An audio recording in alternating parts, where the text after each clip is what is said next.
Nüüd aga spordist. Möödunud laupäeval toimunud poiste U15 jalgpallimatš Tallinna Leegioni ja Nõmme Unitedi vahel meenutas jalgpalli asemel pigem vaba võitlust. Lõpptulemuseks üks ratastoolis noormees. Miks emotsioonid väljakul võimust võtsid ja kuidas sellised vahejuhtumid spordikultuuri mõjutavad, seda arutame Õhtulehe spordiajakirjaniku Andres Vaheriga. Tervist! Tere! No kas see on pigem selline isoleeritud üksikjuhtum spordimaailmas, et asjad lähevad väljakul nii karmiks? Jah, kui pidada silmas noorte võistlusi ja seda brutaalsuse astet, mis seal aset leidis, siis küll, aga eks sport on kirglik emotsionaalne valdkond, nii et selliseid väiksemaid tõuklemisi või ka kaklusi on ikka ette tulnud. Nii et te pigem nagu ei heidaks siinkohal poistele midagi ette või kelle süü seal üldse on, et olukord nii käest ära läks? On see kohtuniku süü, on see treeneri süü või poisid ise peaksid kuidagi paremini enda emotsioone valitsema? No selge, et kui juhtub nii, ma ütleks ikkagi äärmuslik vahejuhtum, siis on seal mingi osa kõigil, aga kui nüüd rääkida, kuidas selliseid asju vältida, siis ma siit kaks osa sellest võrrandist eemaldaksin üsna kiiresti, need on poisid ise, sest nad on lihtsalt niivõrd noored. Ja tegelikult ka kohtuniku, ehkki kohtunikul on roll, et see niimoodi eskaleerub, aga peamised vastutajad on ikkagi lapsevanemad ja treenerid ilmselgelt. No kui me räägime sellest konkreetsest vahejuhtumist, siis versioone on erinevaid. Loomulikult erinevad jalgpalliklubid väidavad üks ühte, teine teist. Oled sa ise seda videot näinud? Oled sa tutvunud selle materjaliga? Mis me tunne sulle seal jäi? Et mis siis täpselt aset leidis? Ja ma olen sisuliselt terve selle mängu läbi vaadanud siis põhjalikumalt need osad, kus läks vabavõitluseks, siis nagu sai siin mainitud alguses, mis tunnet seal saab olla, see on lihtsalt täiesti lubamatu ja kõik need muud sõnad, mida siin selle koha peal võib tarvitada, et seda vaadates on lihtsalt kõikvõimalikud negatiivsed emotsioonid valdavad ja sellist asja lihtsalt ei tohi mitte kunagi korduda. No kui me räägime spordist, sa ütlesid, et loomulikult on lapsevanematel siin suur roll kanda, et sellist asju juhtuks. Kuidas siis tegelikult üks lapsevanem peaks käituma, kui ta soovib, et tema lapsest saaks sportlane, mis iganes spordialal, siis kas see kodune ettevalmistus peaks kuidagi olema selline, et õpetataks esiteks last kaotama? Kui sa kaotad, see on okei, sa ei pea selle peale kurjaks saama, sa ei pea vastasega kaklema minema. Teiseks, kas tuleb õpetada kuidagi last olema lugupidavam siis enda oponentide suhtes ja kuidas seda teha? No last, ma arvan, et ei pea õpetama, ei võitma ega kaotama, vaid last peab õpetama käima nii treeningul kui mängudes olema inimene. Leegioni klubi ja mitte, siinkohal ma ei taha küll nagu eraldi välja tuua Leegioni klubi, sellepärast et sellist võitmise kultuuri tegelikult süvendatult õpetavad ja rõhutavad mitmed teised jalgpalliklubid ja ka tõenäoliselt muude spordialade klubid ka, et siin ei tasu nagu jalgpalli nüüd kuidagi eraldi välja tuua. Küll aga probleem, jalgpallur ka noor, tegelikult peabki minema väljakule võitma. See on täiesti normaalne. Aga probleem tekib siis, kui võitmisest saab absoluutne kinnisidee, eriti veel noortespordis.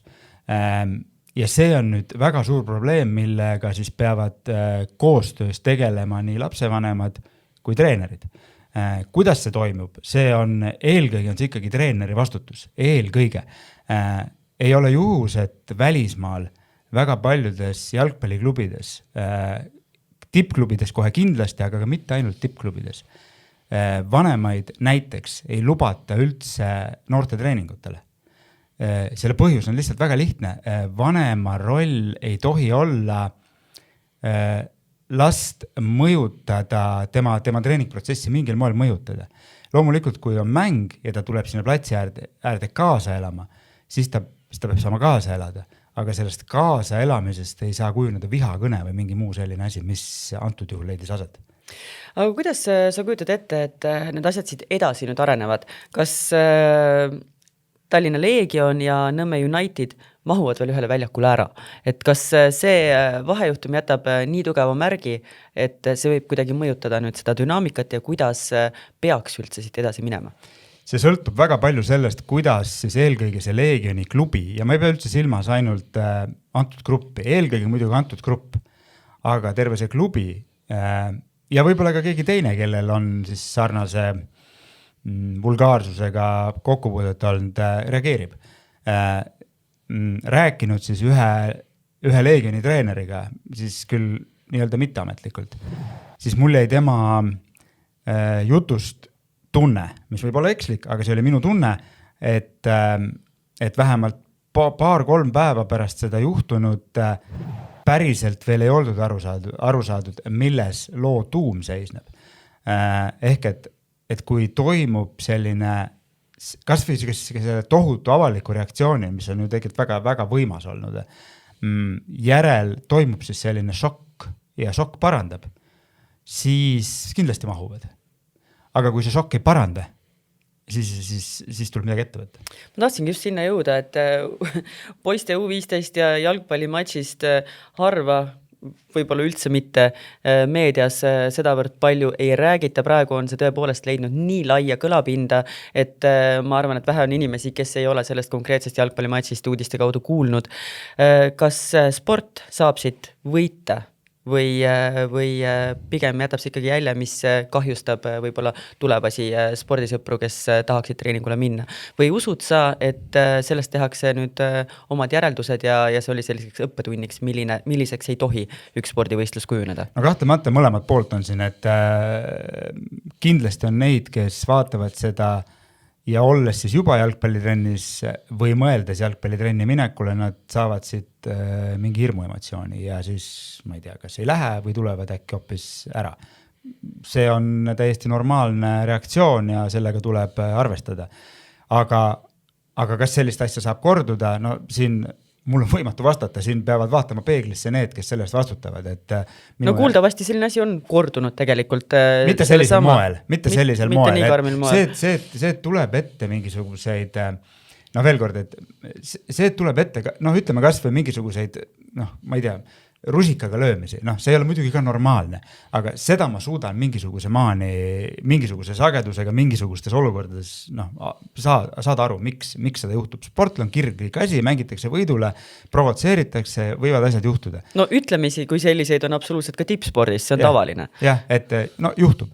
Aga see lihtsalt, mis praegu toimus, oli äärmuslik, millel ei ole mitte ühtegi õigustus, mitte ükski provokatsioon, mitte miski ei õigusta sellist käitumist ja eriti veel laste või noorte spordis, ja edasine ongi, et kui sellised juhtumid saavad korduma, siis meil on probleem ja kui siit nüüd õpitakse, siis kõlab veidralt, aga siis oli see kõik millelegi kasuks. No igatahes sellele kannatada saanud noormehele sooviks kiiret paranemist. Loodame, et meie sport siinkohal tõepoolest ei kaota, vaid võidab, tehakse omad järeldused. Andres, ma tänan sind selle kommentaari eest. Ja meie liigume nüüd pildiga hoopis Pealinna tänavatele ning uurime, kui suur spordisõber eestlane on ning milliseid spordialasid kõige meelsamini jälgitakse.